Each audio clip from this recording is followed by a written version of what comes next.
Muy bien, ¿cómo están amigos? Vamos a hablar de los derechos individuales y los derechos comunitarios del hombre. Como una pregunta, ¿no? ¿Hay una confrontación entre los derechos individuales y los derechos comunitarios de la persona humana? Bueno, nuestro objetivo es hacer ese análisis, esa indagación, pero para eso vamos a explicar por qué nosotros estamos utilizando la palabra comunitarios en lugar de sociales, porque en realidad yo estoy más persuadido de hablar de comunidad cuando hay una unidad en base a valores, a principios, ¿no? La comunidad tiene una cohesión de la comunidad, del cuerpo colectivo, de los individuos, en base a una inercia que viene dada por la tradición a través de principios y valores. En cambio, la sociedad está edificada bajo el principio del contrato social.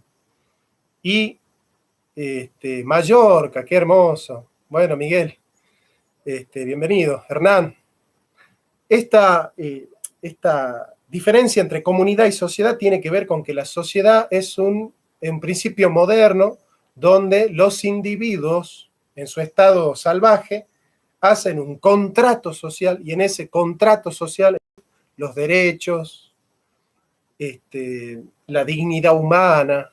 Bueno, yo considero que la dignidad humana y los derechos son previos al contrato. Entonces yo no puedo hablar de sociedad. En la sociedad el acuerdo se da por el contrato, en cambio en la comunidad el acuerdo se da por los principios y valores, ¿no es cierto? O sea, los principios y valores son los que cohesionan a la comunidad. Entonces voy a hablar de derechos comunitarios, no de derechos sociales, porque si no vamos a caer en la modernidad, vamos a caer en el contrato rousseauiano, y hay que salir de Rousseau para volver a los clásicos, ¿verdad? A la filosofía premoderna. Nosotros, entonces, vamos a desarrollar esta distinción, ¿no?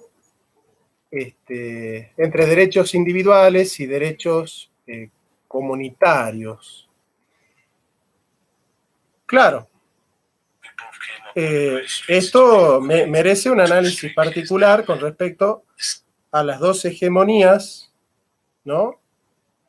A las dos hegemonías discursivas, metapolíticas, que son el liberalismo, por un lado, y el socialismo, por otro lado, ¿no? Porque en general, la tendencia general, aunque hay excepciones, es que los liberales en general tienden a defender los derechos individuales exclusivamente, el derecho a la libertad de pensamiento, a la libertad de culto, a la libertad de expresión, el derecho a la propiedad privada, que es un derecho individual, y el derecho a la vida individual, es decir, el principio de la no agresión, ¿sí?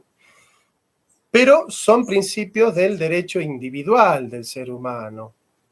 O sea, consideran que la vida individual es, digamos, la sustancia desde la cual, ¿no es cierto?, pueden abrirse los demás derechos, pero en principio el liberal tiende a sostener que los derechos comunitarios no existen, los radicales, o que si existen, dependen de los derechos individuales, ¿no? Como si fuesen derechos accidentales que están reposando no en sí mismos, sino en los derechos individuales.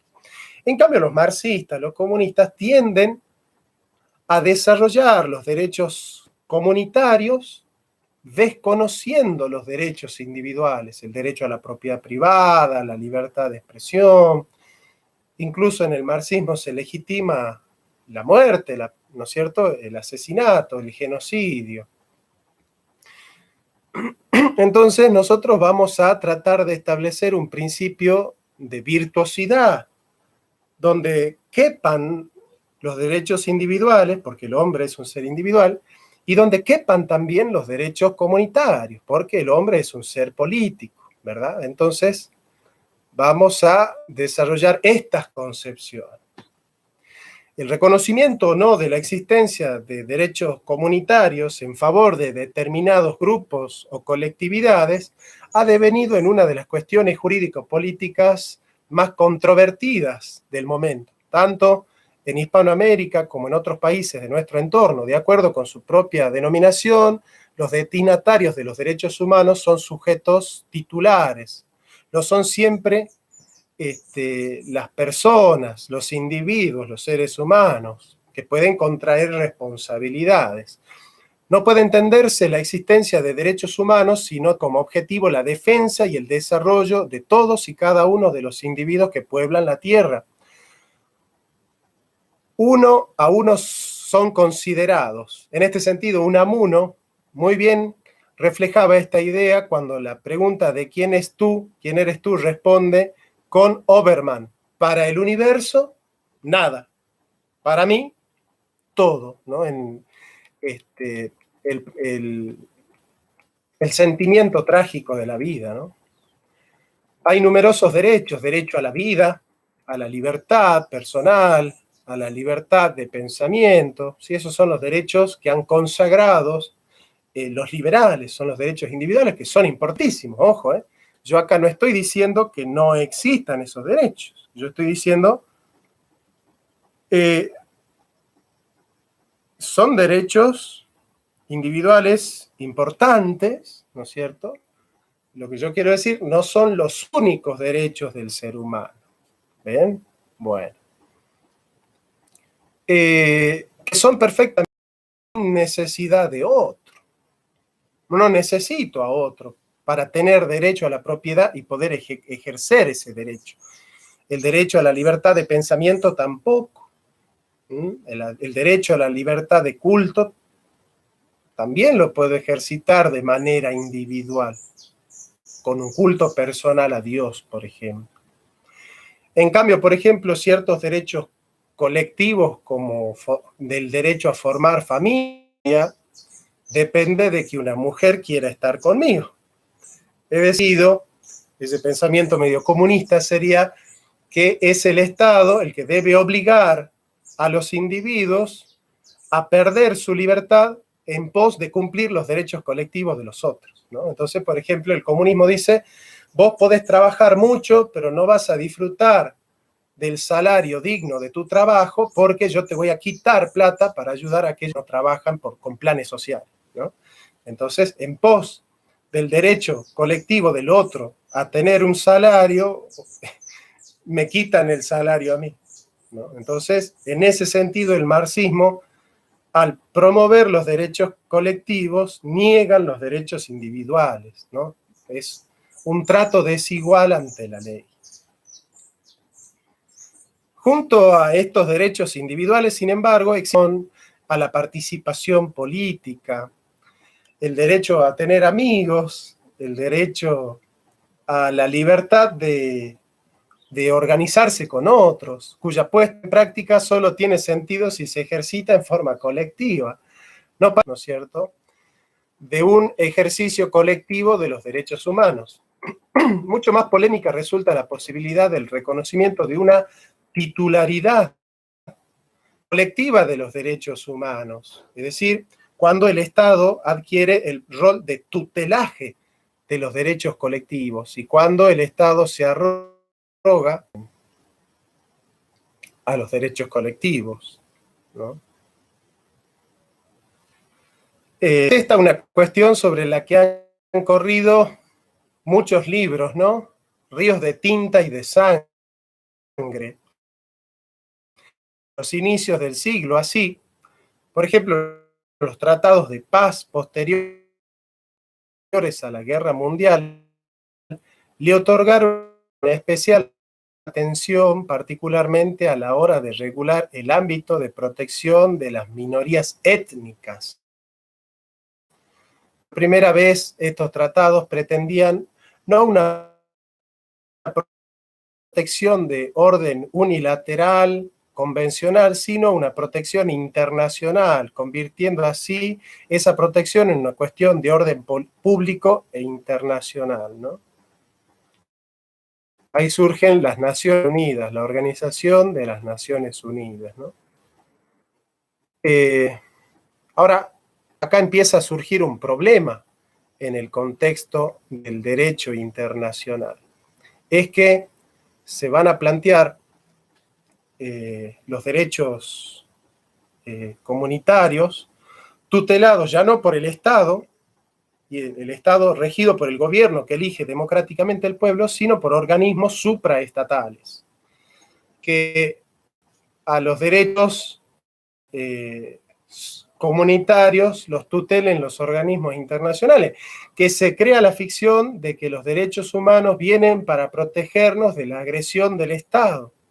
Entonces los derechos humanos, al estar regidos por organismos internacionales, están en contra del Estado. Es decir, funcionan cuando el Estado no funciona. Funcionan para garantizar los derechos allí donde el Estado no está funcionando o donde el Estado está amenazando los derechos humanos, digamos. El Estado no está funcionando para proteger a nuestras mujeres y bueno, funcionando. El tema es que en los derechos humanos se va, ¿no? Que le va quitando soberanía a los estados. Entonces tenemos los derechos que van a surgir al calor del liberalismo en el siglo XX, ¿no? Sobre todo el valor que defienden es el valor de la libertad. Por ejemplo, la función principal de estos derechos es limitar la acción del poder del Estado, garantizar la participación política de los ciudadanos. Por ejemplo, los derechos civiles, derecho a la vida, a la libertad, a la propiedad, a la seguridad, derechos políticos, el derecho al voto, a la asociación, el derecho a la huelga, son derechos importantes conquistados por el liberalismo, ¿no? Entonces son los derechos de primera generación, son los derechos fontales del ser humano, son los derechos sobre los que reposan los otros derechos. ¿Sí? Bueno, esta primera generación entonces incluye derechos civiles y políticos. Estos derechos fueron los primeros en ser reconocidos legalmente a fines del siglo XVIII, en la independencia de los Estados Unidos y en la Revolución Francesa. Se trata de derechos que tratan de garantizar la libertad de las personas, ¿sí? En general, los derechos humanos no surgen en la Revolución Francesa, ¿no? Pero digamos que se va escribiendo internacionalmente estos derechos con la Declaración Universal de los Derechos Humanos, pero el primero que habló de los derechos internacionales fue Francisco de Vitoria en los derechos de gentes, ¿no? Claro, y el poder, es limitar la intervención del poder en la propiedad privada, ¿no? Resguardar al individuo del avance del Estado. Después surgen los derechos de segunda generación en el siglo XIX y XX, que son derechos económicos, sociales y sindicales, culturales. Lo que procuran ellos es defender el derecho a la igualdad del ser humano, y aquí es donde los liberales comienzan a tener problemas, porque claramente se trata de garantizar unas condiciones de vida dignas para todos los seres humanos, ¿no? Es decir, ya se va rompiendo esta concepción individualista de la vida humana. Los principales derechos de segunda generación son el derecho a la salud, a la educación, al trabajo, a una vivienda digna, a una remuneración justa, ¿no? Tratan de fomentar la igualdad real, es decir, la libertad positiva. No solo ser libre de la coacción externa, sino tener la posibilidad efectiva de cumplir con nuestros derechos, ¿no? De poder ejercitarlos. Y surgen después los derechos de tercera generación, que surgen en el siglo XX y XXI. El derecho, son tipos de derechos que buscan la justicia, la paz y la solidaridad. El valor que defienden es la solidaridad y procuran promover relaciones prácticas y constructivas, ¿no? Pacíficas, de amor, de solidaridad. Y bueno, son derechos subjetivos, ¿no? El derecho al medio ambiente, a la paz, al desarrollo, el derecho a autopercibirse, ¿no? Son derechos de tercera generación, este, son los derechos subjetivos, ¿no? Son derechos subjetivos. Podríamos, salario básico universal, está temerosa a perder su empleo. un gran descubrimiento, yo ojalá hubiese tenido algún profe como usted. Bueno, Miguel Ángel, muchas gracias. Bueno, el derecho al salario mínimo justo forma parte del derecho humano a la remuneración justa, es decir, todo ser humano tiene derecho a un pago justo por su trabajo, digamos, ¿no? Pero estos son derechos naturales, es decir, incluso el hombre tiene derecho natural a las vacaciones, porque el hombre si no descansa, si no tiene un periodo de descanso, no puede trabajar bien, digamos, no puede edificar su desarrollo en base, ¿no es cierto?, a un buen despliegue de sus potencialidades el sábado, ¿no? El hombre entonces necesita esos derechos. ¿Qué son los derechos? Son la dignidad ontológica del hombre naturalmente forjada, que le dan al hombre la posibilidad de seguir siendo lo que es y serlo de una mejor manera si quiere, ¿no? Rosario les está pasando el correo del curso de filosofía que estamos dando, ¿no es cierto? Ahora vamos a dar el martes, ya hemos dado Heidegger, el martes que viene vamos a dar a un pensador de la escuela de Frankfurt llamado Peter Sloterdijk, curso filosofía jcr@gmail.com. Bien, ¿qué es el derecho? El derecho no es un don del poder. Yo no tengo derechos porque lo dice el Estado.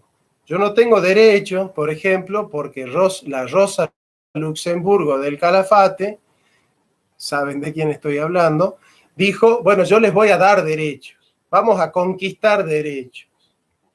Los derechos no se conquistan, ¿no? Los derechos se tienen, somos sujetos del derecho. El hombre no es pasivo del derecho, el hombre hace, el hombre es sujeto del derecho. ¿Y por qué? Porque el derecho es todo aquello que el hombre necesita para humanizarse, para desplegar su potencial naturaleza en pos de la humanización, del perfeccionamiento, ¿no es cierto? Si nosotros desconocemos lo que el hombre es, entonces vamos a desconocer su deber y sus derechos, ¿no? El hombre debe ser lo que es, y el hombre tiene derecho a ser lo que es y a seguirlo siendo. Entonces, el hombre solo puede tener derechos cuando tiene responsabilidades, ¿no? Cuando tiene responsabilidad ante los otros. Porque es falso que mi derecho termina donde comienza el del otro. Mi derecho comienza, no es libre, porque yo vivo en una comunidad y me desarrollo en la comunidad. Si la comunidad no se desarrolla, yo. Entonces, curso filosofía jcr@gmail.com. Vamos a ver todas estas cosas. Todas las que viene la escuela de Frankfurt. Y la escuela de Frankfurt es una escuela comunista. Y la escuela comunista es una escuela del contrato. Son rusonianos. Piensan que los derechos dependen del poder. Son un don del poder. Y eso es totalmente cuestionable. Cuestionable porque mi derecho no puede depender de lo que dice, de lo que quiere el Estado. Y tampoco el Estado tiene derecho antropogenético, patéticos, parecen loros clonados. Pasamos del Homo sapiens sapiens al Homo lorus sloganiensis. Bueno, el gran problema es que no se piensa. No tenemos la capacidad de pensar en la realidad. Lo importante es pensar en la realidad. Entonces, vamos a poner un ejemplo de derecho, ¿no? De derecho. El derecho humano depende de lo que es el ser humano, de la naturaleza humana, porque los derechos humanos son derechos naturales, ¿no? Y son humanos porque humanizan al hombre, ¿verdad? Ahora, para humanizarlo al hombre hay que saber qué es el hombre. La pregunta de Kant, ¿qué es el hombre? Bueno, El hombre es un ser viviente, viviente. El hombre es un zoon. Zoe significa vida. El hombre es un animal, un viviente, tiene ánima, tiene vida. Es un animal racional, pero es un animal. Si el hombre es un animal viviente, tiene el deber de vivir. Para humanizarse, el hombre tiene el deber de vivir. El hombre ha de vivir, has de vivir. Ese es el mandato, ¿no? Acá en Salta nosotros cantamos una chacarera que viene de Santiago del Estero que dice: la vida me han prestado y tengo que devolverla cuando el Creador me llame para la entrega, ¿no? El hombre es un ser que debe vivir. Ahora, para que el hombre viva y cumpla su deber, tiene que tener el derecho a la vida. Si le quitamos al hombre el derecho a seguir viviendo, no puede cumplir ese deber que es la vida. ¿Ven? O sea que el derecho está engendrado por el deber. Pero además el hombre es un ser racional. Tiene el deber de pensar, porque ha sido creado con inteligencia. Tiene el deber de cuestionar, tiene el deber de conocer la verdad, de investigar libremente y conocer la verdad. Ese es el deber. Pensar, conocer la verdad, educarse, es un deber del ser humano para humanizarse, para ser más plenamente humano. Pero para que el hombre derecho al libre conocimiento de la verdad, el derecho al acceso a la información. ¿Se entiende? O sea, el deber engendra el derecho. La naturaleza engendra el deber engendra el derecho. Por eso la planta no puede tener derecho, porque no tiene deberes. ¿Se entiende? Bien, entonces, esto es lo que nosotros debemos entender. El hombre tiene el deber del hombre conocer la verdad. Aristóteles empieza la metafísica diciendo pantas anthropoi eudenai oregon daifisei. Todo hombre tiene por naturaleza deseo de conocer, deseo de saber. ¿Sí? Por eso nosotros tenemos que pensar, por eso nosotros tenemos que estudiar. Y cuando hablamos tenemos que decir la verdad, es un deber del hombre decir la verdad. No tenemos derecho a mentir, no tenemos derecho a engañar. En nombre de la libertad de expresión yo no tengo derecho a decir cualquier cosa, yo tengo la obligación de decir la verdad. Por eso en la misma chacarera, entre a mi pago sin golpear, ¿para qué vas a callar al silencio? Si es el silencio cantor lleno de duendes en la voz, ¿no? Por eso el hombre tiene que prepararse, por eso nosotros damos cursos de filosofía, para que los hombres cumplan con su deber de pensar libremente, críticamente y conocer la verdad. ¿Sí? Curso filosofía jcr@gmail.com. Vamos a ver todos estos filósofos que nos enseñan a pensar críticamente. Yo les decía entonces que la naturaleza engendra el deber engendra el derecho. El hombre tiene deber de vivir, tiene derecho a la vida. Tiene deber a educar, tiene derecho a educarse. Porque es un ser racional. El hombre es un ser político. Debe tener amigos, debe organizarse en una comunidad, debe tener familia. Por lo tanto, tiene derecho a tener familia. Tiene derecho a tener tierra, techo, trabajo. ¿Por qué? Porque tiene la responsabilidad de humanizarse. El hombre tiene la responsabilidad de ser la mejor versión de sí mismo. Los griegos hablan de tertesos, como la primera, Jafet. Son los Jafet, ¿no? Son los hijos de Noé. Claro, obviamente cuando yo digo el hombre, digo el ser. Entonces, para ustedes saber cuáles son los derechos humanos, tienen que estudiar al hombre y saber qué es el hombre. Porque allí donde nace una necesidad en el hombre, surge un derecho.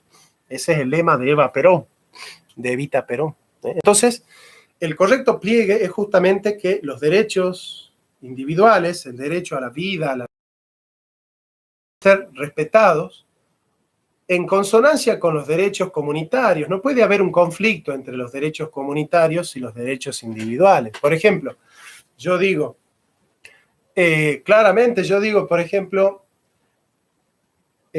yo tengo derecho, por ejemplo, al salario digno.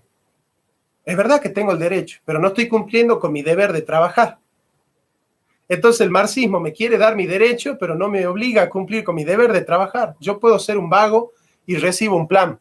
Eso no es derecho, porque no me obliga a cumplir mi deber. El derecho por antonomasia, me obliga a cumplir con mi deber. El derecho me obliga a cumplir con mi deber. Yo debo cumplir. El derecho está para que yo cumpla mi deber. O sea, ¿por qué yo tengo derecho a la vida? Porque debo cumplir con el deber de seguir viviendo. ¿Por qué tengo derecho a la sindicalización? Porque debo cumplir con mi deber de trabajar. ¿Por qué tengo derecho a la educación? Porque para cumplir con el deber de conocer la verdad. ¿Se entiende? Ahora, yo tengo derecho al el que no trabaja no come, dice San Pablo. Ganarás el pan con el sudor de tu frente. El hombre tiene el deber de trabajar y de ganar el pan con el sudor de su frente. Yo tengo derecho a formar familia, a tener hijos. Ese es un derecho. Pero ¿cuál es el deber? Ser un hombre. Ser un buen padre, ser un buen esposo. El Estado no puede obligar a la mujer a que se case conmigo o a que siga siendo mi esposa si yo soy un ser violento, si yo soy un ser que no cumple con su responsabilidad de varón. Entonces, el derecho me obliga a cumplir con mis deberes, porque la naturaleza engendra el deber engendra el derecho. Entonces, no hay una confrontación entre derechos comunitarios y derechos individuales. El Estado no puede, en pos de los derechos comunitarios, negar la propiedad privada, la libertad de expresión, la libertad de culto o el derecho a la vida, como hace el marxismo. Y en nombre de los derechos individuales, a la vida, a la propiedad y a la libertad, yo no puedo negar los derechos comunitarios, como el derecho a la huelga, al trabajo, el derecho a una jornada laboral justa. Si en nombre de los derechos individuales yo no puedo decir, el patrón tiene derechos individuales a su propiedad y por lo tanto puede hacer con el obrero lo que quiera. Entonces hay derechos comunitarios que se cumplen en el seno de una comunidad, porque yo no voy a tener un salario justo si no tengo un acuerdo con la patronal. Necesito el acuerdo con la patronal, se cumplen comunitariamente. Los derechos comunitarios se cumplen comunitariamente.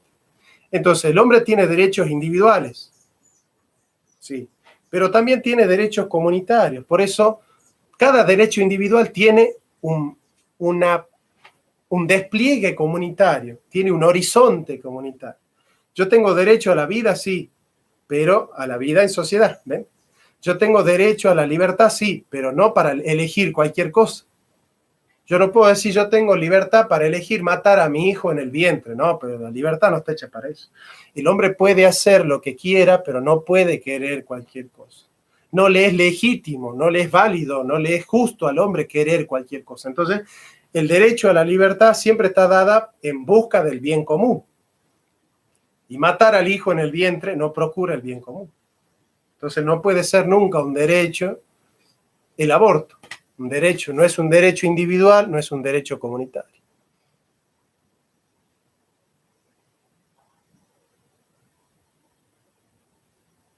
Claro, la única civilización que respeta los derechos humanos es la occidental y cristiana, ¿sí? Es así, la semita, ¿no? Y el derecho a la propiedad siempre tiene una función social, es decir, yo no tengo derecho con mi propiedad a hacer y edificar cualquier cosa desconociendo las necesidades básicas de la comunidad. ¿Por qué? Porque yo en algún momento, si desconozco las necesidades de mi contexto, en algún momento mi libertad se va a volver en mi contra, porque voy a tener que, para ser libre, ir a vivir en el country. Y no hay libertad en el country, ¿no? Por eso Ortega dice, yo soy yo y mi circunstancia. Y si no salvo a mi circunstancia, tampoco me salvo a mí. Entonces los derechos tienen esa virtuosidad de que los individuales gestan a los comunitarios y los comunitarios solo se entienden en virtud de los derechos individuales. No hay un conflicto. No existe esa falsa dicotomía de que los liberales nos obligan a respetar los derechos individuales desconociendo los derechos comunitarios, o los comunistas nos obligan a respetar los derechos comunitarios en detrimento de los derechos individuales. No, una sana política entiende el sano equilibrio entre los derechos individuales y los derechos comunitarios, ¿sí? Entonces hay que romper con el individualismo y hay que romper con el comunitarismo. La propuesta de nosotros, el humanismo cristiano, la filosofía realista de Santo Tomás de Aquino. Bueno, Los invito al curso cursofilosofía.jcr@gmail.com. Se anotan y los espero para más reflexiones sobre filosofía y metapolítica. Les mando un abrazo.